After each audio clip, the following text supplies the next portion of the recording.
Imagine a river. Not just any river, but the very pulse of a civilization. For over 3,000 years, ancient Egypt flourished along its banks, a land inextricably linked to the Nile. But how did this seemingly endless stretch of water give rise to one of history's most enduring cultures? It's a story that begins with fertile soil and a remarkable understanding of nature. The Nile isn't just a river, it's an annual gift. Each year, it floods, depositing rich silt across the land. This wasn't always predictable. For millennia, people had to adapt. That fertile soil meant incredible harvests, grains, fruits, vegetables enough to support a growing population. And that's what made settled life possible in this otherwise arid region. Long before pyramids and pharaohs, people lived here. Small villages scattered along the Nile's edge. But what were they like? Were they just surviving? Or did something more profound take shape? Archaeologists are uncovering clues from these predynastic settlements. Hints of a developing belief system, deeply connected to the cycles of the river and the promise of abundance. The Nile's power was undeniable, but harnessing it required ingenuity. Early Egyptians developed intricate irrigation systems, canals and dikes to control the floodwaters, extending farmland further than ever before. This wasn't just about survival, it was about abundance. And that surplus fueled population growth, laying the groundwork for a more complex society. Imagine life without metal, without sophisticated technology. But that doesn't mean they were primitive. These early Egyptians were incredibly resourceful. Pottery shards, beautifully decorated, and meticulously crafted stone tools are turning up at these sites, demonstrating a remarkable level of skill and artistry. What secrets do these everyday objects hold? Around 3100 BC, something transformative happened. Upper and Lower Egypt united. It wasn't a peaceful transition, but a conquest, symbolized forever by Narmer's palette. Suddenly, two separate kingdoms became one. The stage was set for an empire. Narmer's palette isn't just a beautiful artifact, it's propaganda. Historians pore over every detail: the imagery, the symbols.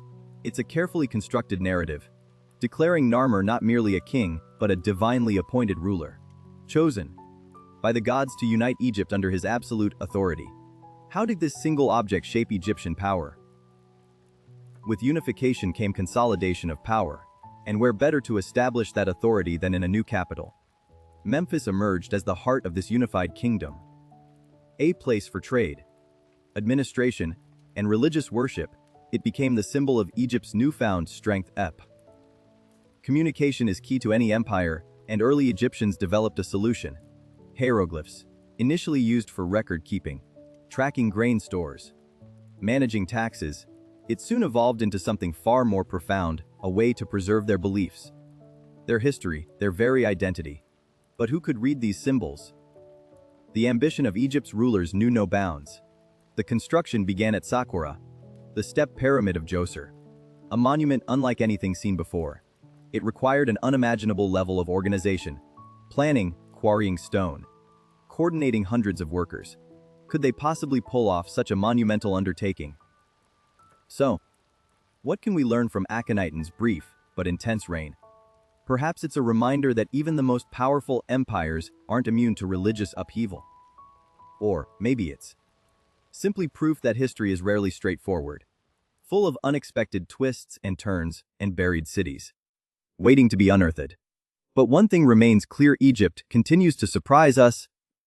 The Old Kingdom was booming, monumental pyramids rising against the desert sky. But this incredible construction wasn't free, nor was it easy. Docks.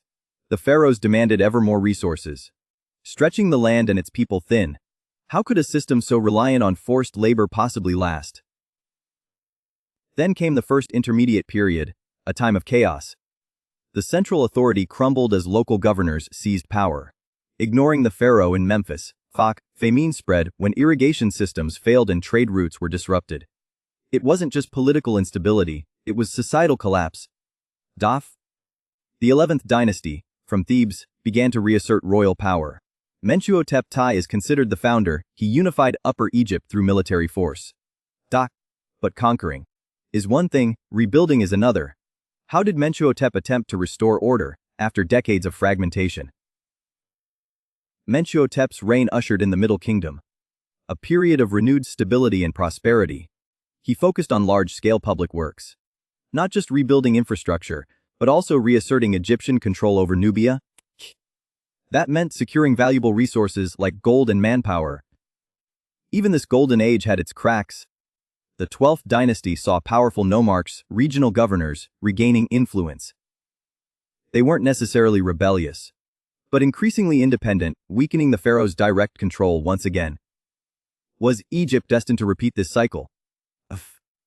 Then came Senusret III, a pharaoh who understood the danger of regional power. He systematically reduced the authority of these nomarchs, often sending members of their families away to Memphis as hostages. A harsh measure, certainly, but essential for maintaining control. Senusret's actions bought Egypt time. However, they also sowed seeds of resentment. The subsequent rulers faced increasing challenges from within and without, particularly from the Hyksos, a people from Western Asia. The Hyksos weren't conquerors initially. They were traders who gradually gained influence through their superior, bronze technology. But when they began to seize territory in Lower Egypt, it marked the beginning of the Second Intermediate Period, another dark age. Hyksos' rule was brutal, marked by oppression and resentment. However, it also forced the Egyptians to adapt. They learned to use bronze weapons, chariots, and new military tactics, lessons that would be crucial for their eventual liberation. Imagine trying to build something truly monumental, something never before conceived. That's exactly what Imhotep faced. Before his time, tombs were simple mastabas, rectangular mud, brick structures. But Imhotep dared to dream bigger, much bigger. He envisioned a step pyramid at Saqqara, layering mastaba upon mastaba, creating a breathtaking ascent to the heavens. It wasn't just an architectural marvel. It was a revolution in construction, demonstrating ingenuity and ambition unlike anything seen before. So, how did Egypt shake off this foreign yoke? How did a people subjugated for over a century find the strength to fight back and reclaim their land? It's a story of resilience and one particularly ambitious young warrior named Seqenenre Tao. The reign of Akhenaten. It's a baffling period in Egyptian history, isn't it? He shook things up dramatically. Abandoning traditional polytheism, he declared Aten, the sun disk, to be the supreme deity. This wasn't just theological, it was deeply political, sidelining the powerful priesthood of Amun and its vast landholdings. He even changed his name from Amenhotep IV to Akhenaten, meaning effective for Aten. The old ways were being dismantled. Akhenaten built a new capital, Akhetaten, modern Amarna, dedicated entirely to Aten. It was a radical departure from Thebes, the traditional religious center. Imagine an entire city constructed almost overnight. He needed a place free of the old god's influence, a showcase for his beliefs. Construction was frantic, resources were diverted, straining Egypt's economy and angering many who felt these changes weren't right. Akhenaten's reforms impacted art as well. The traditional, idealized depictions of pharaohs vanished. Instead, we see Akhenaten and his family portrayed with elongated features, a deliberate stylistic choice, perhaps meant to emphasize their divine nature. It was an odd look, certainly, but it marked a significant break from established artistic conventions. Nefertiti, Akhenaten's great royal wife, became a powerful figure. She appears prominently in his art, even performing rituals typically reserved for the pharaoh himself. Was she simply devoted, or did she actively participate in these reforms? We don't know for sure, but her influence is undeniable. Her famous bust has become an icon of ancient Egypt, yet we still have so many questions. But Akhenaten's reign wasn't universally embraced. The priesthood lost power, resentment brewed among those who clung to the old gods. This disruption created instability throughout Egypt, and while Akhetaten was built, other parts of the kingdom suffered neglect, particularly its military defenses. Upon Akhenaten's death, things began to unravel quickly. His successor, Smenkhare, a mysterious figure, attempted to restore the old order. But his reign was brief. Then came Tutankhaten. He changed his name to Tutankhamun, an explicit rejection of Akhenaten's legacy. Tutankhamun reversed Akhenaten's reforms. The temples of Amun were reopened, and the old priesthood regained its power. But this wasn't simply a restoration, it was an attempt to erase Akhenaten from history, a systematic effort known as damnatio memoria. Akhetaten was abandoned, its buildings dismantled for materials elsewhere.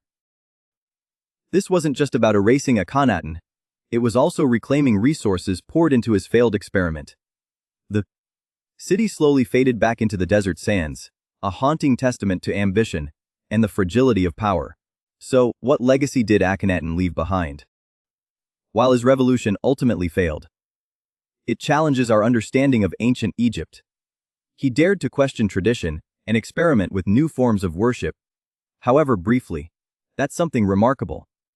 Constructing the step pyramid wasn't just about clever design, it required an unprecedented mobilization of resources. Think about it, thousands upon thousands of stone blocks, quarried and transported across miles.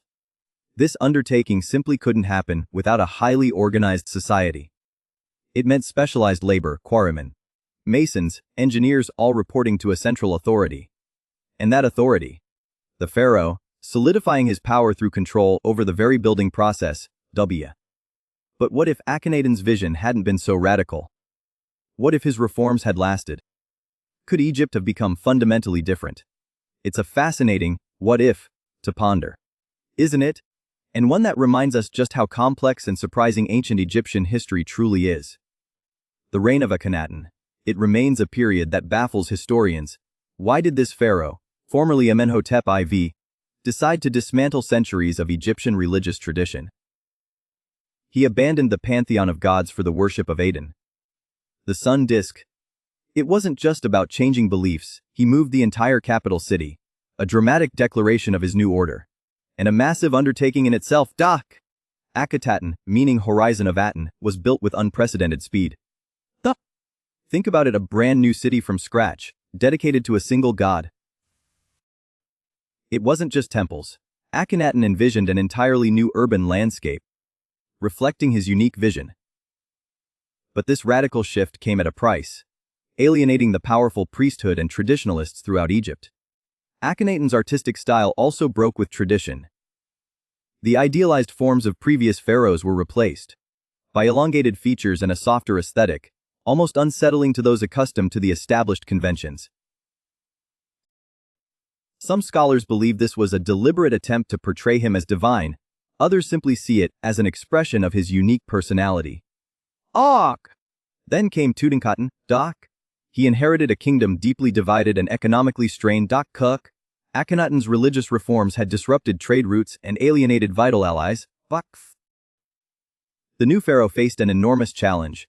Could he reconcile the old ways with the legacy of his predecessor? The answer, it seems, was a resounding yes. Almost immediately, Tutankhaten reversed Akhenaten's policies, reinstating the traditional gods and returning the capital to Thebes. It was an act of political expediency, certainly, but also one that resonated with the Egyptian people. They yearned for stability and a return to familiar traditions. The city of Akhetaten. It was largely abandoned, its monuments slowly swallowed by the desert sands. A ghostly testament to a radical experiment that ultimately failed. Yet, even in its demise, it offers invaluable insights into a fascinating and complex period of Egyptian history. But Tutankhaten's reign was short-lived. He died young, around age 19, leaving a power vacuum that would plunge Egypt into another period of instability. What caused his death? That question has fascinated and frustrated scholars for centuries. The ensuing years saw a succession of short-lived rulers, often appointed as regents for young heirs, a clear sign that Egypt was struggling to find its footing. This period of turmoil paved the way for the rise of Horemheb, a powerful general who would seize control and initiate a new era. Horemheb systematically erased much of Akhenaten's legacy, defacing monuments and removing his name from official records. It was an attempt to fully restore the old order. A deliberate effort to bury the memory of this controversial pharaoh. But could you really erase someone so influential? But what drove all this effort? What did these ancient Egyptians believe lay beyond death? Early tombs near Saqqara offer tantalizing clues. Intricate decorations, scenes of daily life, offerings to the gods, suggest a profound belief in an afterlife. These weren't just pretty pictures, they were rituals depicted. Instructions for navigating the next world. This nascent religious system profoundly shaped Egyptian society, influencing their values and justifying the immense labor demanded by the pharaoh, the Dicus. And that's how the Amarna period fades into history. A bold experiment, an abrupt reversal, and ultimately, a cautionary tale. But its echoes remain, whispering secrets about faith, power, and the enduring complexities of ancient Egypt. What lessons can we learn from their successes and failures?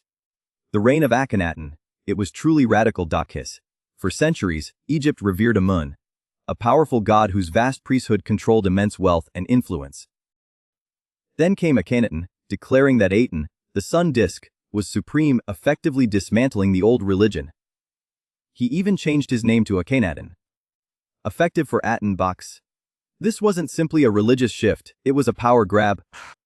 Akhenaten built a new capital city, Akhetaten, modern Amarna, far from the traditional centers of Thebes and Memphis.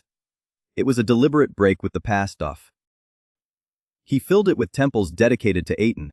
Unlike anything seen before, open courtyards flooded with sunlight instead of dark sanctuaries. This massive public works project showcased his new faith and solidified his control. Akhenaten's reforms, however, weren't universally embraced. The traditional priesthood lost power and wealth. The old gods were cast aside. It fueled resentment among many Egyptians. Even his family life was unusual. His depictions in art became increasingly stylized, almost alien, prompting speculation about genetic abnormalities or deliberate artistic choices. After Akhenaten's death, his successor, likely Smenkhare, attempted to restore the old ways. He closed Akhetaten and began restoring Amun's temples. This transition was chaotic, leading to a young boy being thrust onto the throne amidst religious turmoil. Tutankhaten, later known as Tutankhamun. Tutankhamun's reign was short and largely uneventful, but significant for one key reason. He fully restored the traditional religion. He moved the capital back to Thebes and changed his name from Tutankhaten, living image of Aten, to Tutankhamun, living image of Amun. It was a symbolic act, signaling a clear rejection of Akhenaten's legacy. Erasing Akhenaten's legacy proved difficult. His name was systematically removed from monuments and records, a practice known as damnatio memoria, an attempt to wipe him from history. Yet, the very act of trying to erase someone ultimately draws attention to them. The Amarna period, with its revolutionary art and religious upheaval, left a lasting impact on Egyptian culture. Even though it was ultimately rejected, the elongated figures and naturalistic portrayals of royalty influenced later artists. These styles persisted despite official condemnation. Then came Horemheb, a powerful military commander who seized control after Tutankhamun's death. He systematically dismantled Akhetaten, erasing much of its existence from the historical record. It's thanks to later discoveries and archaeological work that we even know Akhenaten existed at all. Horemheb's reign marked a return to stability and traditional Egyptian values. But it also signaled the 18th dynasty's decline. His successors faced internal strife and external threats, setting the stage for a new power on Egypt's borders, the Sea Peoples. As the Old Kingdom matured, the pharaoh's control extended far beyond Saqqara. Control over vital resources, fertile land along the Nile, valuable minerals like copper and turquoise, became paramount. Trade routes flourished, bringing wealth into Egypt, but also creating a widening gap between the elite and commoners. The prosperity was undeniable. Yet it came at a cost: an increasingly rigid social hierarchy. The Sea Peoples, who were they? And what impact would their arrival have on Egypt's seemingly eternal reign? That's a question we'll explore next time. But one thing is certain: the foundations of Egyptian power were about to be shaken. Imagine a kingdom fractured, its power diminished. After Akhenaten's radical religious experiment, Egypt was reeling. People were confused, temples lay neglected, and the old gods desperately needed restoring. Tutankhamun, boy king and successor to Akhenaten, faced an enormous task, undoing decades of upheaval. Could he possibly bring Egypt back from the brink? Tutankhamun's reign was brief, just 9 years, but incredibly significant. He immediately abandoned Akhenen's monotheistic worship of Aten and reinstated the traditional pantheon, particularly Amun-Ra. This wasn't just a symbolic gesture, it meant rebuilding temples, re-establishing priesthoods, and financially supporting religious institutions that had been starved for resources during his father's reign. A monumental task indeed. But restoring religious harmony wasn't the only challenge. Akhenaten's policies had disrupted Egypt's foreign relations too, particularly with Mitanni and Assyria. These kingdoms were vital trading partners, providing resources Egypt needed. Tutankhamun, guided by his advisors, notably initiated diplomatic efforts to repair these damaged ties. It was a delicate dance of rebuilding trust. Around year 7 of his reign, Tutankhamun faced another crisis, a growing threat from Syria. They'd been destabilized by Egyptian withdrawal during Akhenaten's rule and were now raiding into Egyptian territory. With the help of military commanders like Horemheb, a fierce campaign was launched to reassert Egyptian control. This marked a return to active military engagement after years of relative peace. The Syrian campaign was ultimately successful, but it came at a cost. Tutankhamun's health, already fragile, began to deteriorate. There are many theories about his death: infection, injury from a fall, even hereditary disease. But the truth remains elusive. His early demise created a succession crisis, thrusting Egypt into another period of uncertainty. With Tutankhamun gone, the throne passed to one of his most influential advisors. I wasn't directly related to the royal line, so he quickly arranged a marriage between a young noblewoman named Ankhesenamun, Tutankhamun's widow, and another potential heir, Horemheb, the powerful general. This was a political maneuver designed to stabilize the kingdom and ensure continuity after Tutankhamun's death. However, Horemheb's position as general meant he held immense power. I ruled for only a few years before his own passing, leaving Horemheb free to seize control of Egypt. Horemheb's reign marked a significant shift. He wasn't from the royal family and actively suppressed any claims to the throne based on lineage. This meant systematically erasing the memory of previous rulers, particularly those associated with Akhenaten, a form of historical revisionism intended to solidify his own legitimacy. Horemheb's era wasn't one of great innovation or expansion, it was about consolidation and stability after decades of turmoil. He focused on rebuilding infrastructure, restoring order, and ensuring Egypt remained a powerful regional force. But his efforts also laid the groundwork for what would come next. However, absolute power rarely goes unchallenged. Regional governors, known as nomarchs, began to accumulate their own wealth and influence. They controlled local resources and commanded their own armies, essentially mini-pharaohs in their own right. This decentralization of power created a dangerous tension. Could the pharaoh maintain control when powerful individuals were carving out their own kingdoms? The seeds of instability had been sown. The 18th dynasty was drawing to a close. While Tutankhamun's short reign had healed religious wounds and Horemheb brought much needed stability, the dynasty itself faced an uncertain future. A new generation was rising, one that would usher in a period of unprecedented wealth and imperial power, the Ramesside era. But what challenges did they face? Akhenaten's religious revolution. It seemed to promise a new dawn for Egypt. But how long could such radical change truly last? He essentially dismantled centuries of tradition, declaring Aten, the sun disk, the supreme deity and forbidding worship of all others.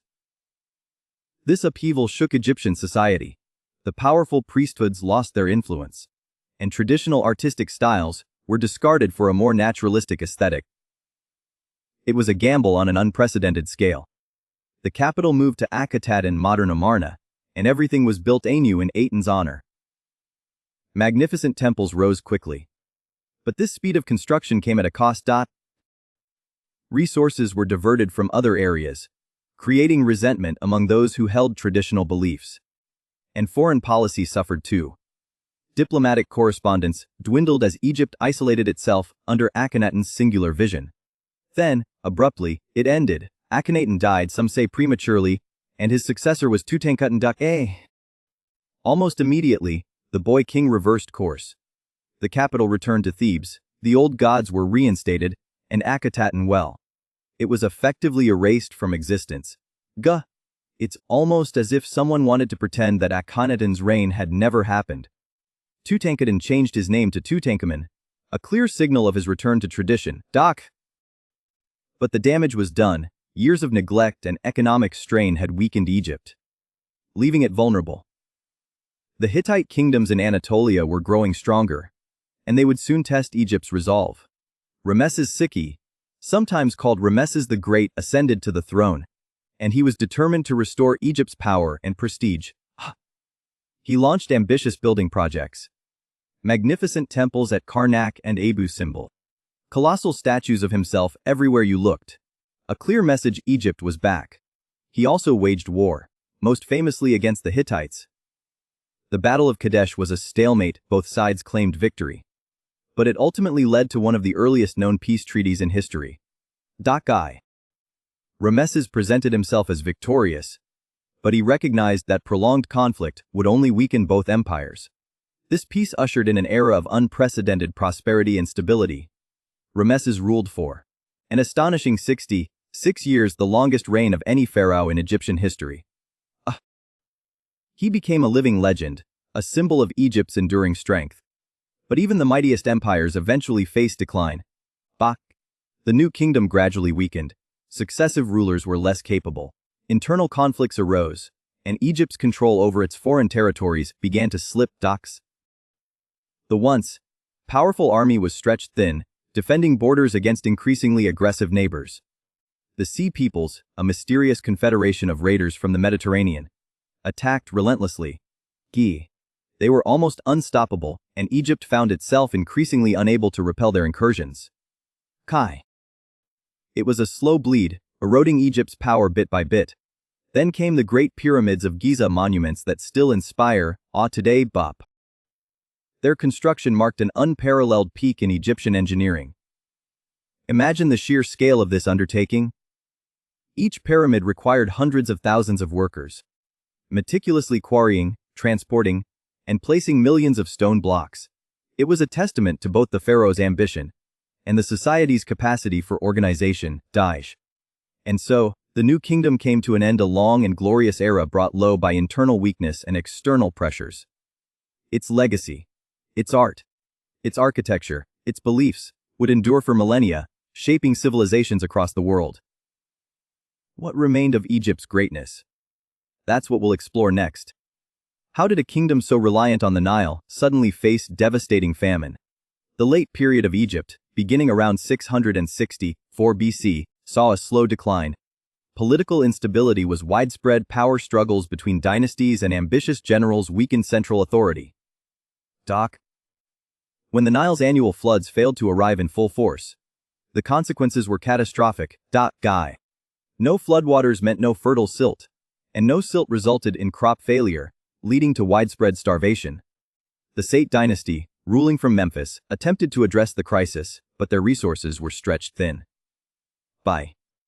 They launched ambitious irrigation projects, digging canals and building dikes, a desperate gamble hoping to compensate for reduced Nile flow. Yet these efforts proved insufficient as internal conflicts continued to drain Egypt's wealth, making the state increasingly vulnerable. Then came the Assyrians. With Egypt weakened by famine and internal strife, they saw an opportunity to expand their vast empire.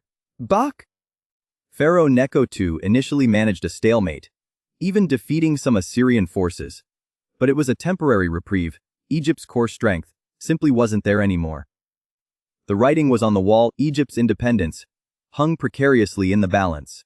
In 609 BC, Nebuchadnezzar II launched a full-scale invasion. While still formidable, the Egyptian army was no match for the Assyrian war machine's superior numbers and tactics.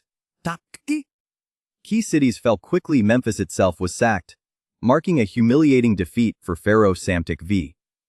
This signified the end of Egyptian autonomy. However, the Assyrian grip on Egypt wouldn't last forever. Guy. Their empire, overextended and facing its own internal challenges, began to crumble. A new power emerged from the south, the Persians, led by Cambyses II, who had been watching Egypt's turmoil with keen interest, sensing an opportunity for conquest. In 525 BC, Cambyses launched his invasion, and this time, Egypt was even more vulnerable. The Assyrians had already weakened the land, and a severe drought further depleted resources. The Egyptian army, demoralized by previous defeats, offered little resistance, with Persians swiftly routing them at Pelusium. The conquest was swift and brutal. God. Pharaoh Amasis II, the last Sate ruler, fled to Memphis, hoping to rally support, but it was too late. The Persians captured the city, and Amasis died in captivity a few years later. Egypt had become a satrapy, a province, of the vast Persian Empire. Life under Persian rule was harsh, but not relentlessly oppressive. The Persians allowed some degree of local autonomy, particularly concerning religious practices. Egyptian culture continued to thrive, albeit within the framework of a foreign administration. Yet the longing for independence simmered beneath the surface, a constant reminder of Egypt's lost glory. Rebellions did occur, sporadic uprisings against Persian rule, but these were often brutally suppressed, reinforcing the power of the occupying force. They demonstrated that the spirit of Egyptian resistance was far from extinguished. The desire for freedom, once ignited, is incredibly difficult to quell. But how did they do it? The methods used to build these colossal structures remain a source of intense debate among archaeologists. Some theorize about complex ramp systems. Others propose the use of water-based transportation. Perhaps ingenious combinations of levers and rollers were employed. Were skilled laborers or enslaved people responsible for this monumental effort? The mystery continues to fuel our imaginations. But how could a people so thoroughly conquered ever hope to reclaim their independence? The answer, as always in history, lay with shifting alliances and changing tides, the rise of another power that would challenge Persian dominance. A new chapter was about to begin, one involving Alexander the Great. The reign of Akhenaten. It's still one of the most perplexing chapters in Egyptian history, isn't it? How could a pharaoh so thoroughly dismantle centuries of tradition? Well, it all started with his religious beliefs. He wasn't content with Egypt's established pantheon. Amun and Ra were out. Aten, the sun disk, was in. This wasn't just about personal preference. He believed Aten was the only God worthy of worship. And he intended to make everyone else believe it too. Akhenaten's devotion went far beyond simply building temples to Aten. He actively suppressed the worship of other gods, closing their shrines and erasing their names from monuments. This wasn't a subtle shift, it was an all-out religious revolution, which understandably ruffled a lot of feathers. The priests of Amun lost power and influence. Traditional artists found themselves out of work, and ordinary Egyptians felt confused and disoriented.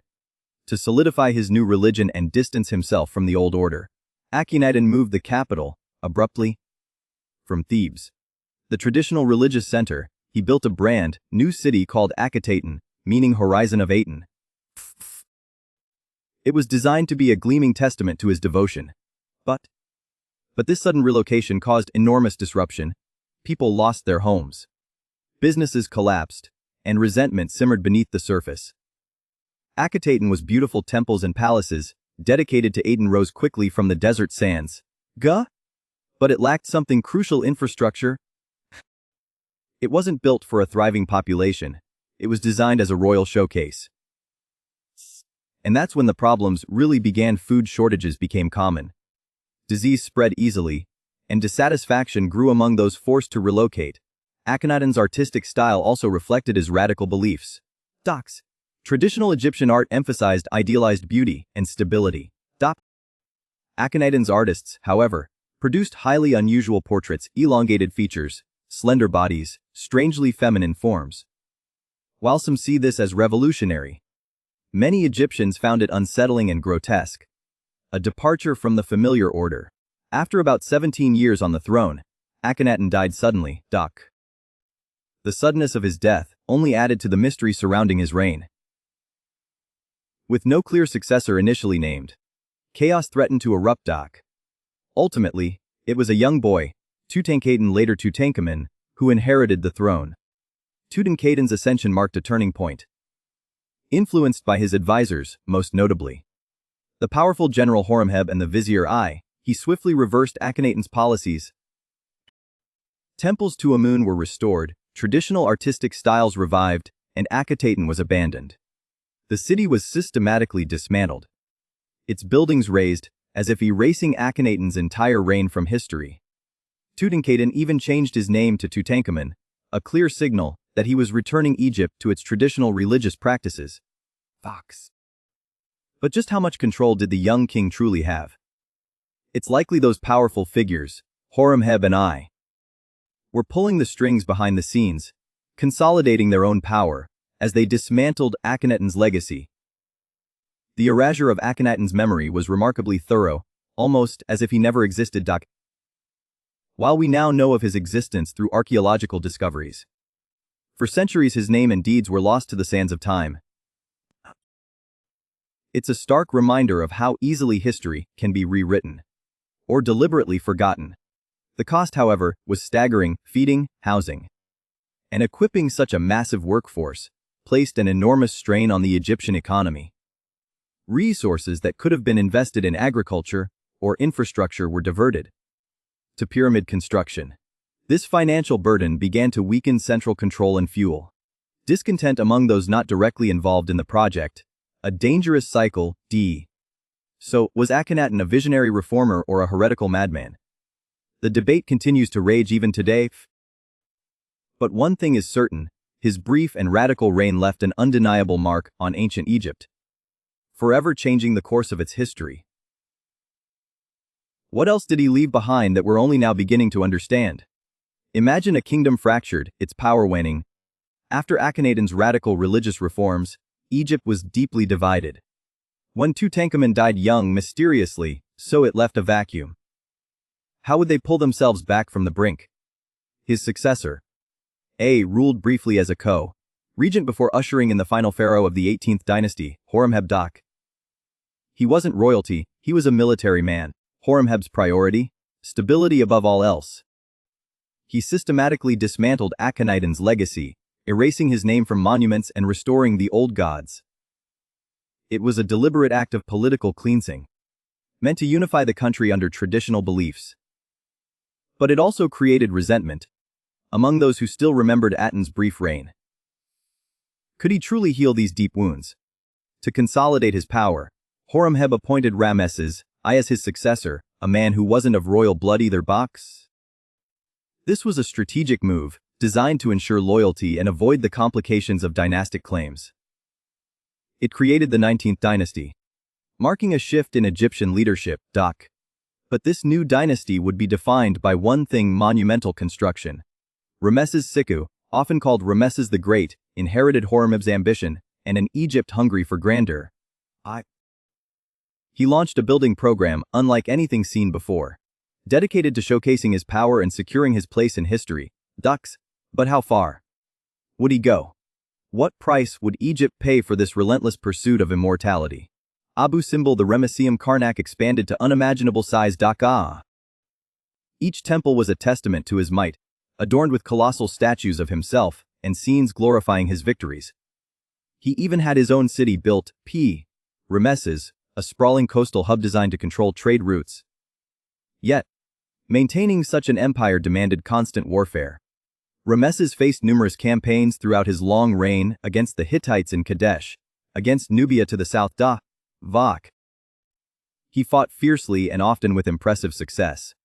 But these wars drained Egypt's resources and manpower. Was there a limit to how much Egypt could endure for one man's legacy? The Battle of Kadesh, famously depicted on Ramesses's temples, wasn't a decisive victory, it was more of a stalemate. While he claimed triumph, the Hittites held their ground. This costly draw exposed vulnerabilities and foreshadowed future challenges. What would Egypt do when facing an enemy they couldn't simply conquer? After Ramesses's death, Egypt began a slow decline. His successors, though attempting to maintain his grandeur, lacked his strength and vision. The vast building projects became unsustainable, and the empire started to fragment. But could this be reversed? Or was the inevitable collapse already underway? The Sea Peoples, mysterious raiders who terrorized coastal cities across the Mediterranean, further destabilized Egypt's borders. Their attacks weakened defenses and disrupted trade, accelerating the decline that had already begun. Was this the final blow to a once mighty empire? For decades, it was assumed that these pyramid builders were primarily slaves toiling under harsh conditions. But recent discoveries have challenged this narrative. The uncovering of workers' villages near the pyramids reveals a more nuanced picture: skilled laborers receiving rations and medical care, families living together in organized settlements. It seems the story is far more complex than we once thought. By the time the Third Intermediate Period dawned, Egypt was no longer the dominant power it once was. It had fractured into smaller kingdoms, vulnerable to foreign invaders. But even in decline, echoes of its glorious past lingered, a testament to a civilization that shaped the world. What lessons can we learn from Egypt's rise and fall? What if Egypt's glorious reign hadn't simply ended? For centuries, the Ptolemaic dynasty clung to power, but internal strife and Roman ambition were closing in.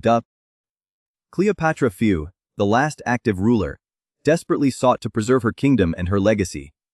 She forged alliances with powerful Roman figures like Mark Antony, hoping to create a new Eastern empire.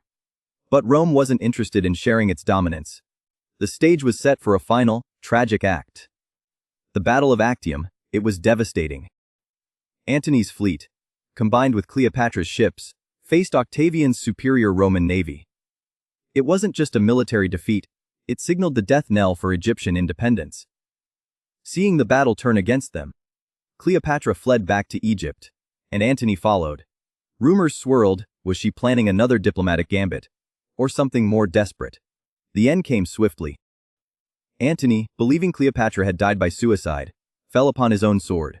But she hadn't. Octavian arrived in Alexandria, demanding her surrender. She refused to be paraded as a Roman captive. Imagine the humiliation. Legends say she used an asp, a venomous snake, to end her life. A fittingly dramatic finale for a queen who had captivated the world. With Cleopatra's death, Egypt officially became a Roman province. The Ptolemaic dynasty was over. But did that mean the end of Egyptian culture? So not quite. While Roman rule brought changes like new taxes and administration, many ancient traditions persisted. Roman emperors often recognized Egypt's strategic importance and economic value. Grain shipments from Egypt fed Rome itself. This meant some Egyptian gods continued to be worshipped alongside Roman deities. A fascinating blend of cultures. But Roman influence wasn't always gentle. Rebellions flared up, fueled by resentment of foreign rule and heavy taxation. These uprisings often involved local Egyptian leaders trying to reclaim their heritage, a constant reminder that the spirit of independence hadn't been entirely crushed.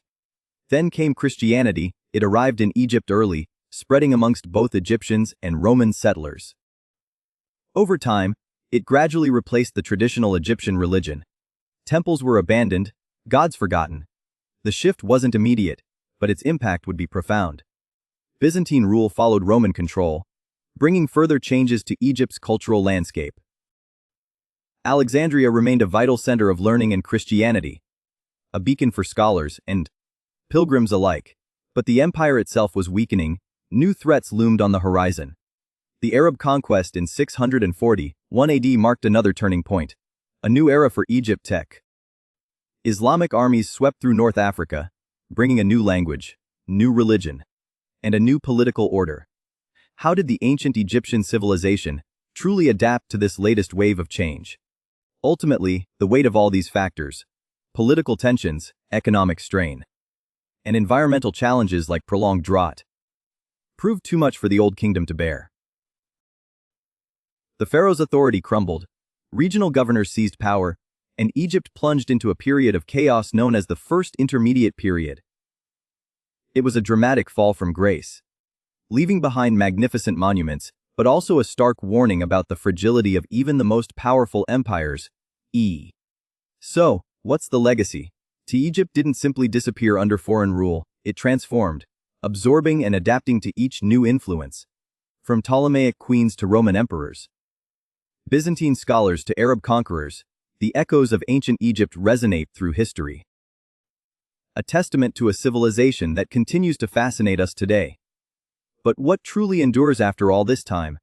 Imagine a land fractured, torn apart, not by invaders but by its own people. That's precisely what happened during Egypt's first intermediate period. Local governors, tired of waiting for orders from a distant pharaoh, simply took over.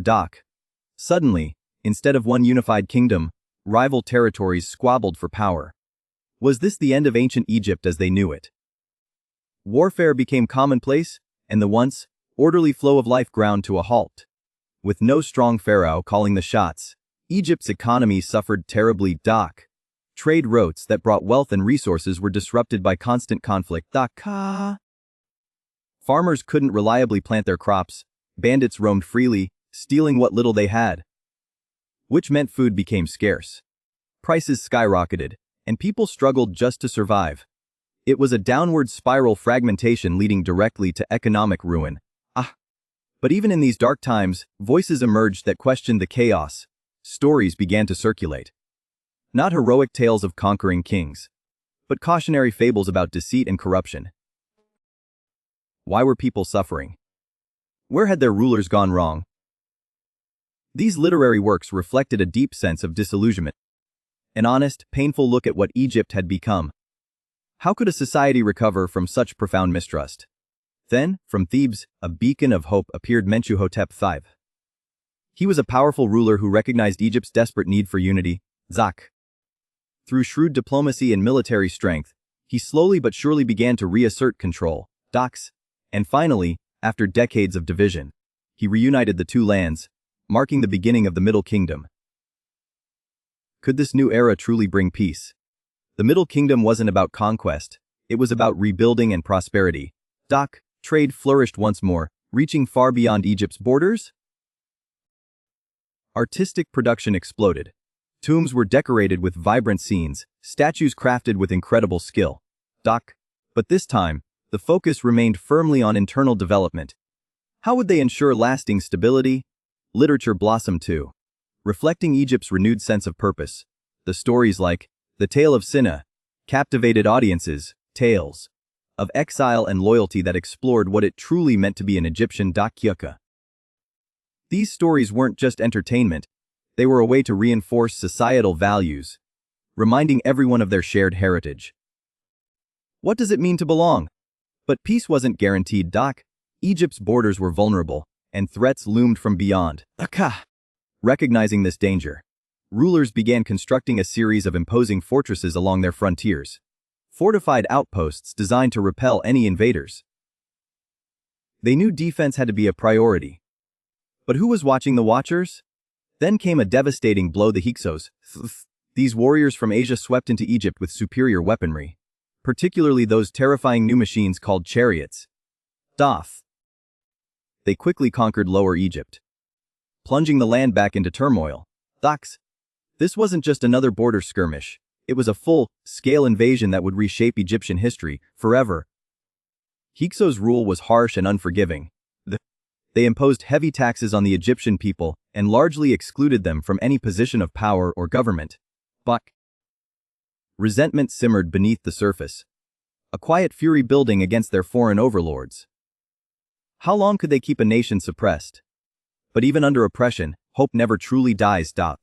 In Thebes, far to the south, Egyptian princes began secretly organizing, plotting a rebellion against their Hyksos masters. These were the seeds of revolution, carefully sown in the fertile ground of discontent. What would it take to reclaim Egypt's freedom? For centuries, Egypt was vulnerable, ruled by foreign invaders, the Hyksos. But a spark of rebellion ignited in Thebes. Could two brothers, Kamose and Ahmose, truly drive out these conquerors? Their victory was decisive. They shattered the Hyksos' hold and ushered in a new era, the New Kingdom. The liberation isn't just about freedom. It's about opportunity, and for Egypt, that meant ambition and empire stretching far beyond its borders. With the Hyksos expelled, Ahmose became pharaoh and founded the 18th dynasty. But simply expelling an enemy wasn't enough. Egypt needed to secure its borders. So, when Ahmose turned south, he began a campaign into Nubia, rich in gold and resources. And he also launched expeditions into Southwest Asia. Suddenly, Egypt wasn't just a kingdom. It was becoming a major imperial power. Now imagine defying centuries of tradition. The Hatshepsut, one of Egypt's most extraordinary rulers, did just that. But how could a woman possibly claim the throne? Traditionally reserved for men. Through shrewd political maneuvering and skillful alliances, she rose to power as pharaoh, a move that shocked many. Was her reign destined to be remembered as an anomaly or a triumph? Hatshepsut wasn't content simply holding power. She wanted to legitimize it. And what better way than through monumental architecture? Her mortuary temple at Deir el-Bahri, a stunning terraced structure carved into the cliffs, served as both a testament to her building projects and a powerful statement of her divine right to rule. It was carefully crafted propaganda, an image she wanted the world to remember. But power rarely goes unchallenged. When Thutmose III, Hatshepsut's successor, ascended the throne, a systematic campaign began to erase her from history. Why would he try to diminish such an impactful reign? He ordered the destruction of her statues and inscriptions. It was as if she never existed. Could this erasure truly succeed in obscuring her legacy? Thutmose III quickly proved himself a formidable military leader. His campaigns extended Egypt's empire further than it had ever been before, from Nubia in the south to Syria and Palestine in the north. This period marked an era of unprecedented power and wealth for Egypt. But at what cost did this expansion come? Then came Akhenaten, a pharaoh who dared to challenge the very foundations of Egyptian belief. He introduced the Aten religion, worshipping only the sun disk. This meant dismantling the power of the traditional priesthood and centralizing religious authority under himself. But could such radical reform truly succeed in changing centuries-old traditions? To solidify his new religion, Akhenaten built a magnificent new capital, Akhetaten, Horizon of the Aten. It was designed to be a testament to his revolutionary vision. But would this city truly become a center of devotion or a monument to hubris? The art of the Amarna period underwent a dramatic transformation. Gone were the traditional idealized depictions of pharaohs. Akhenaten and Nefertiti were portrayed in strikingly unconventional ways, elongated features, softer forms. This reflected not just a change in aesthetics but also a seismic shift in political expression. But was this new style celebrated or condemned? Akhenaten's religious revolution didn't go unchallenged. The powerful priesthood of Amun, along with many traditionalists, fiercely resisted his reforms. A storm of opposition was brewing, a backlash against change that would threaten to undo everything Akhenaten had strived for. Could he withstand the tide? What happens when a pharaoh decides to undo everything his predecessor built?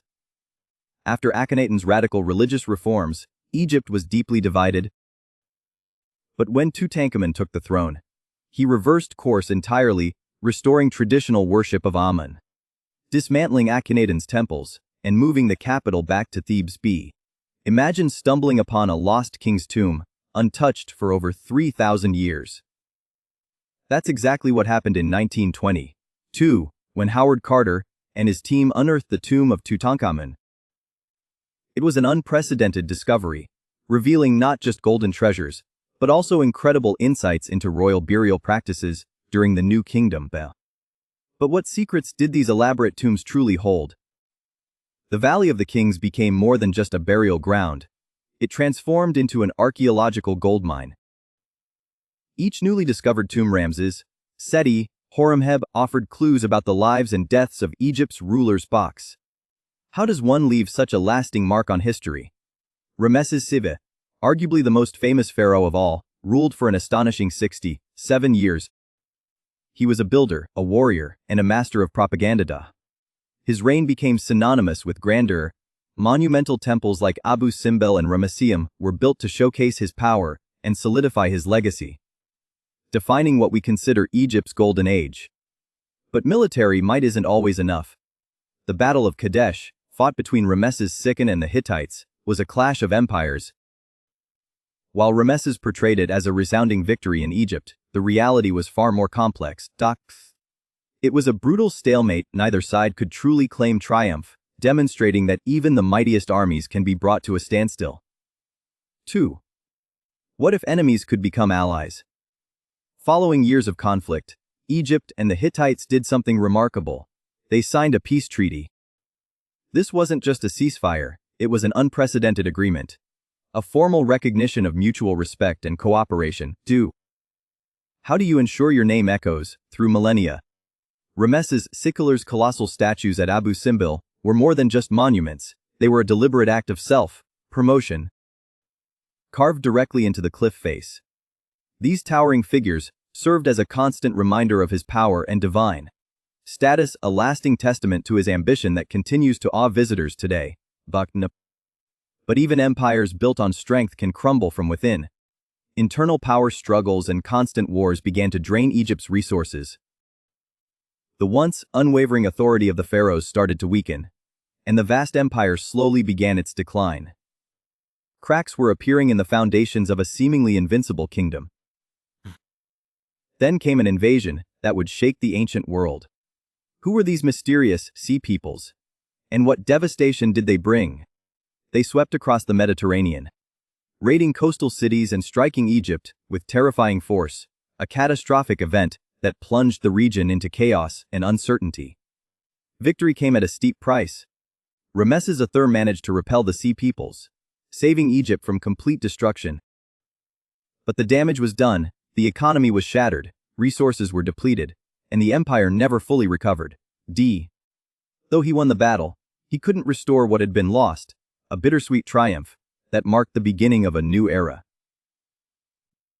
Could a civilization as mighty as Egypt truly fracture?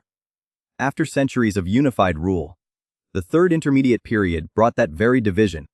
Powerful Libyan warriors crossed the desert, seizing control of Lower Egypt and establishing their own dynasties.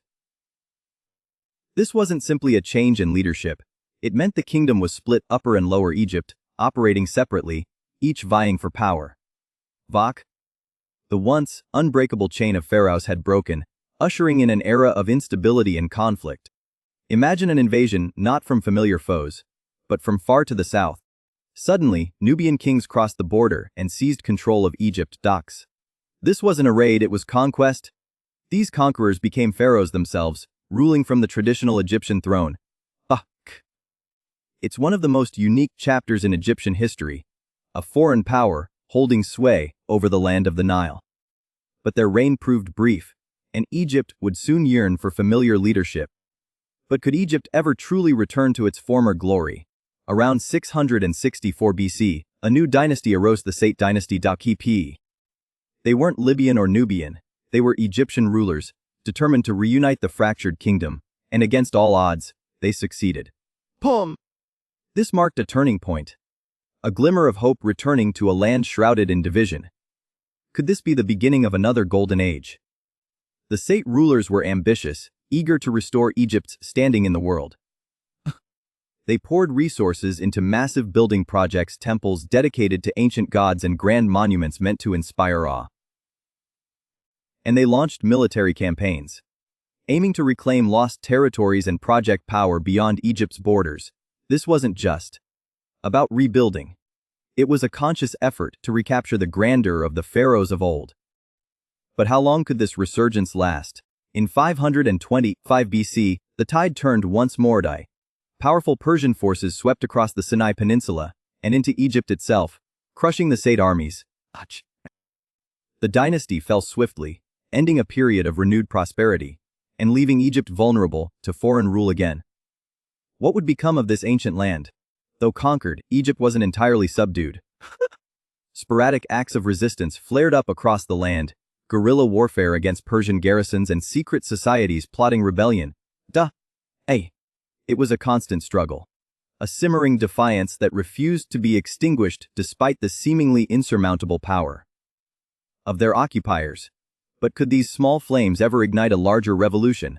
Then came Alexander the Great, a whirlwind of conquest sweeping across the ancient world. He defeated the Persians, liberating Egypt. But at what cost? The Persian yoke was broken, yes, but now Egypt would enter a new era under Macedonian rule, a new dynasty. The Ptolemaic dynasty began, forever altering Egypt's destiny. How would this change things? The Ptolemies weren't content to simply impose Greek rule. They understood that true power demanded legitimacy, so they embraced Egyptian customs and traditions, adopting Egyptian religious practices and incorporating Egyptian symbols into their own iconography. This blending of cultures, Greek and Egyptian, created a unique syncretism, a fascinating fusion of two distinct worlds. And at the heart of this cultural exchange stood Alexandria, a beacon of knowledge attracting scholars from every corner of the known world. The Library of Alexandria became a repository of ancient wisdom, preserving countless scrolls and fostering groundbreaking research in mathematics, astronomy, and medicine. But could such a treasure survive the political turmoil? Centuries passed, and Egypt found itself increasingly entangled in Roman power struggles. Cleopatra VII, the last Ptolemaic ruler, understood the stakes. Egypt's very independence hung in the balance. She forged alliances with powerful Roman leaders, desperate to restore her kingdom's autonomy. But was this a gamble that would pay off or seal Egypt's fate forever? Could a queen's choice truly reshape an empire?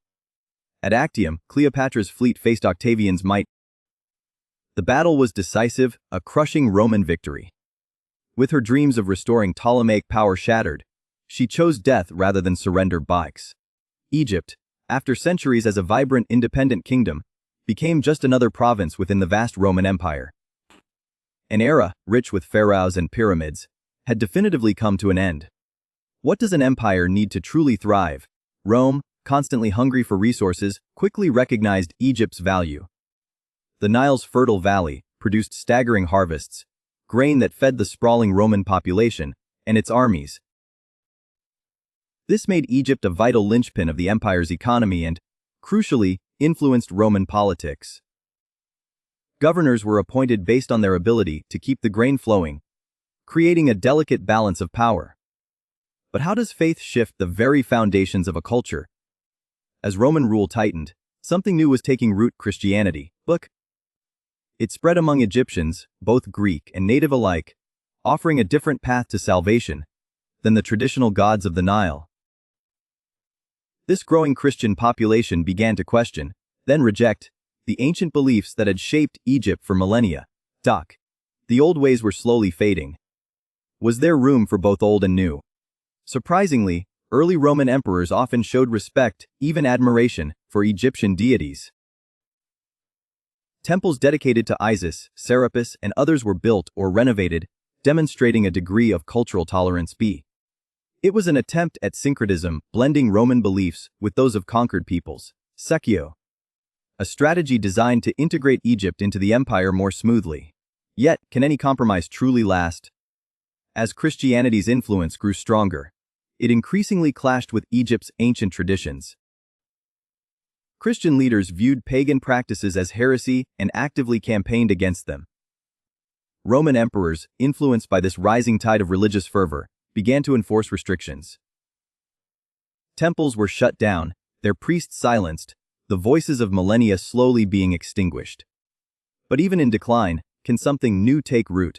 As traditional temples fell silent, a different kind of spiritual life emerged: monasticism. Across Egypt's deserts, monks and nuns retreated to isolated communities, building monasteries that became centers of learning and artistic creation.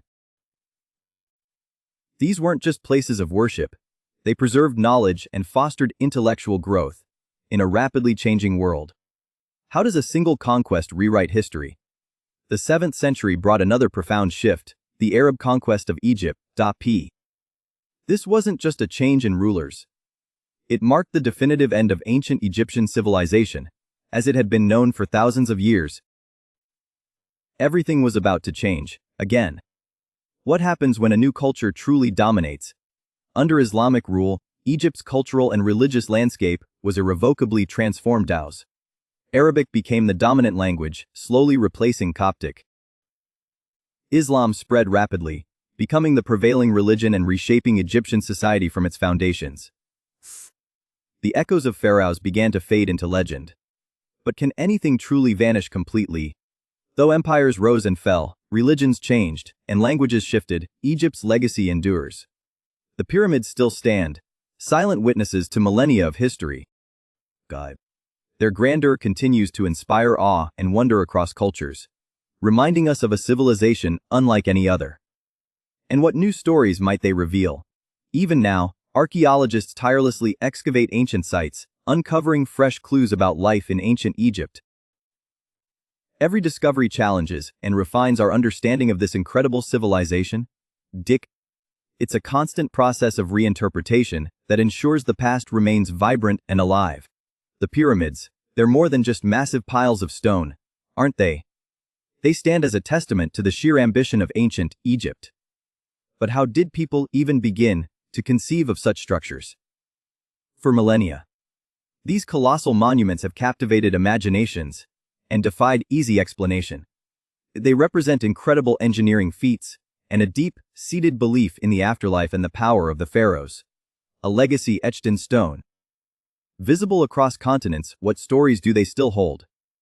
Egyptian art isn't just about pretty pictures, it's deeply interwoven with their beliefs and daily life.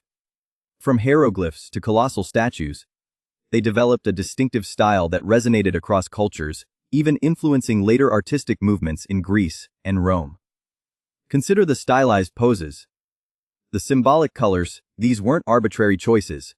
They were carefully crafted to convey meaning and power. That impact is still felt today. You see echoes of Egyptian aesthetics in everything from Art Deco to modern graphic design. Imagine trying to understand a civilization without being able to read their words. It's like looking at a locked door, isn't it? That was the reality until 1799. The discovery of the Rosetta Stone changed everything. This unassuming slab of rock held inscriptions in hieroglyphs, Demotic script, and ancient Greek. It provided the key to unlocking centuries of Egyptian history that had been lost to time, a crucial breakthrough that continues to reveal secrets about their world. Even today, walking through Cairo or Luxor, you're surrounded by echoes of that ancient world. Modern Egyptian identity isn't just about what's happening now. It's deeply shaped by the legacy of pharaohs, pyramids, and dynasties. The past informs their present, influencing everything from art and architecture to music and storytelling. It's a constant conversation between then and now, shaping who they are as a people. So much of ancient Egypt lies buried beneath the sands. What are we doing to protect it? Ongoing preservation efforts at archaeological sites face incredible challenges, from battling erosion and looting to modern development. These projects aim to safeguard a precious legacy for future generations. It's a race against time, ensuring that these wonders aren't lost forever. But how do you balance progress with preservation? Tourism isn't just about sightseeing. It's a vital economic engine for Egypt. Millions flock to see the pyramids, temples, and tombs connecting with history in a tangible way. It provides jobs and sustains communities. But that influx of visitors also presents challenges. How do you manage crowds while protecting fragile sites? Sharing this incredible heritage with the world is complex. The Nile, it's more than just a river, isn't it? It is Egypt. For millennia, its life giving waters have nourished the land and shaped its civilization. From ancient irrigation systems to modern hydroelectric dams, the Nile remains a constant presence throughout Egyptian history, truly the backbone of their existence. What would Egypt be without this mighty waterway? From Osiris to Anubis, Egyptian mythology isn't just about gods and monsters. It's an attempt to understand the world around them. These stories have continued to inspire artists and writers across centuries. They've been retold in countless forms, from operas and paintings to modern novels and films. Ancient myths continue to captivate our imaginations. The concept of Ma'at, truth, justice, and cosmic order, wasn't just abstract philosophy. It was a guiding principle for how Egyptians lived their lives. It informed their laws, their ethics, even their art. These values endured across millennia, shaping the very fabric of Egyptian society. Are these concepts still relevant in our world today? How do we strive for Ma'at? Why does ancient Egypt continue to fascinate us so much? Perhaps it's because these grand monuments and intricate beliefs offer a glimpse into humanity's enduring quest for meaning. Their successes, their failures, their hopes, their fears, they echo our own. Exploring them reveals not just what they were like, but also something profound about ourselves.